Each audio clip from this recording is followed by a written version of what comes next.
Live from Fargo and serving you on TV, online, and on the go. This is Valley News Live at 6.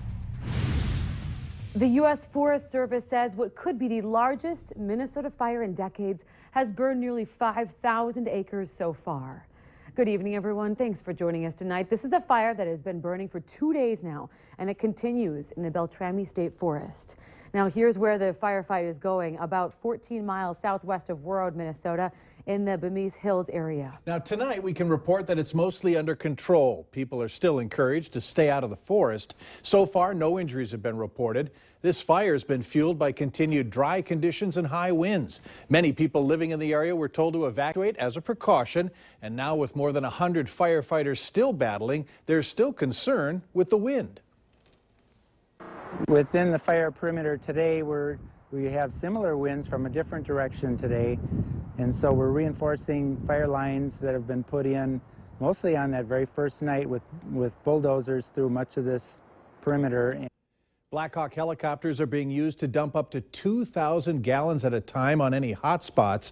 Valley News Team's Bradford Eric spent part of the day along the front of the firefight. He reported earlier that they actually got stuck deep in a burned out area and had to hike out several miles. He'll have much more on this story tonight on Valley News Live 10 at 10 and on valleynewslive.com. Well, another quiet but beautiful day out there. We're still looking for some of that rain. Any chance it's in our forecast? Let's head over to Hutch Johnson to get a look at the latest. Hutch? Indeed, there is rain in the forecast, but we have a couple of dry days to go. That's the rest of today and tomorrow. And the wind continues to be a problem, as mentioned, with the fires up north. That's where the winds have been the strongest.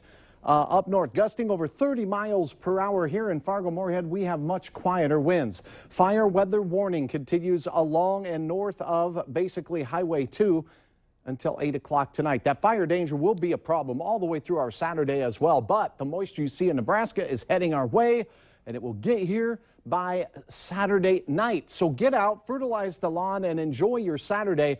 By Saturday night and Sunday morning, wet weather gets here, and for some, by Sunday afternoon, it will be white weather. I'll have details in hour-by-hour style here and what you can expect, but it will certainly help with the fire danger by Sunday morning. White weather, really? For some, oh, yes. My goodness, we need the moisture. All right, yes. Thanks, Hutch. And do you want to stay up to date on all of the breaking news and breaking weather alerts wherever you go? Just sign up for our Valley News Live text alerts. Just head to our website, go to valleynewslive.com and click on the text alerts button for all the details. Amateurish and inaccurate. That's what Students for Life are calling the Fargo School District's response that we reported yesterday. In their response, the Fargo School District seemed to be willing to allow pro-life groups in the school as long as they complete the required paperwork. But that's after the school district was told students several weeks ago that they would not be allowed to form the groups because they were considered outside agencies. Well, Students for Life America say that they believe as the end of the year approaches, the school district is trying to push this issue under the rug for a few more months. If you would like to read the full story, we have it online. Just head to our website, valleynewslive.com, and search for this story. It's more common than we think for people to live in storage units. That's according to a local homeless shelter. Just this morning, a woman was rescued from a storage unit in North Fargo. The woman was living at Bison Storage Units on 14th Avenue North temporarily and got stuck inside. Fargo police say the woman was taken to the hospital for hypothermia and had to be checked over. Fargo police say it's illegal for storage companies to rent out units for people to live in, and the woman was breaking her lease. Churches United for the Homeless, though, say people sometimes look to living in storage units because it can be hard to admit that they're homeless. The executive director says it's easier for people to get assistance to hang on to their housing than help them find housing after they're homeless. As soon as you get an eviction notice, as soon as you get a utility bill saying that your utilities are being cut off because of non-payment, immediately call your county social services or your local community action.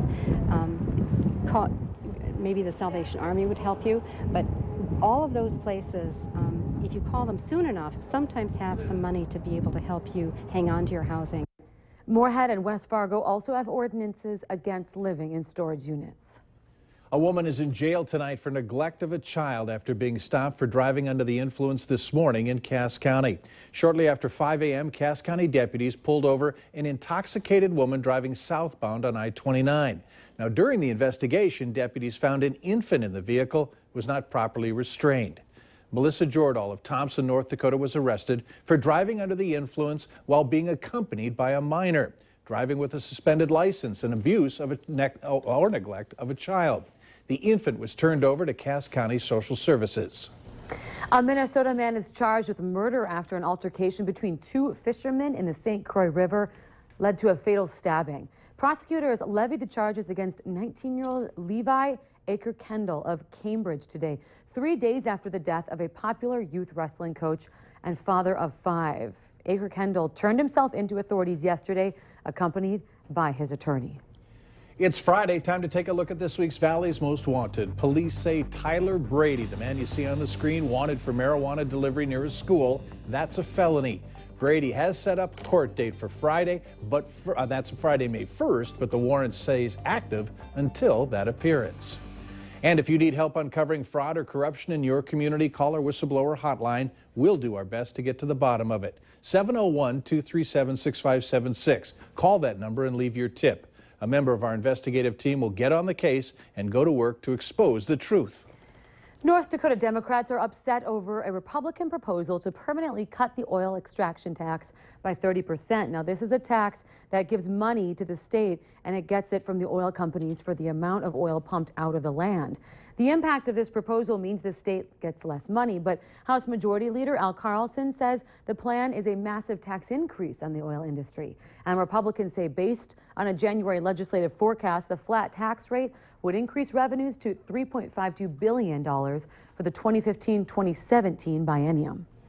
North Dakota Governor Jack Dalrymple signed a bill today that will set up a grant program for early childhood education.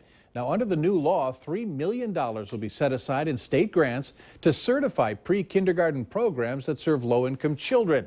The state superintendent of public instruction says it's vital to get to these children so they don't fall before they even reach kindergarten.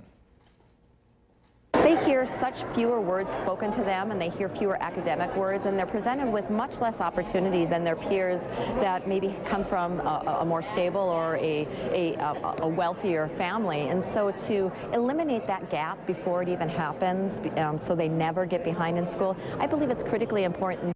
The law also requires school superintendents to organize meetings with community pre-K and licensed child care providers to coordinate the development of early childhood education programs. Health experts say having an STD is important to talk about with your partner. Unfortunately, more of those talks are going to be happening in Minnesota as the number of STD cases are rising. According to the Star Tribune, the state reported more than 24,000 cases of chlamydia, gonorrhea, and syphilis in 2014.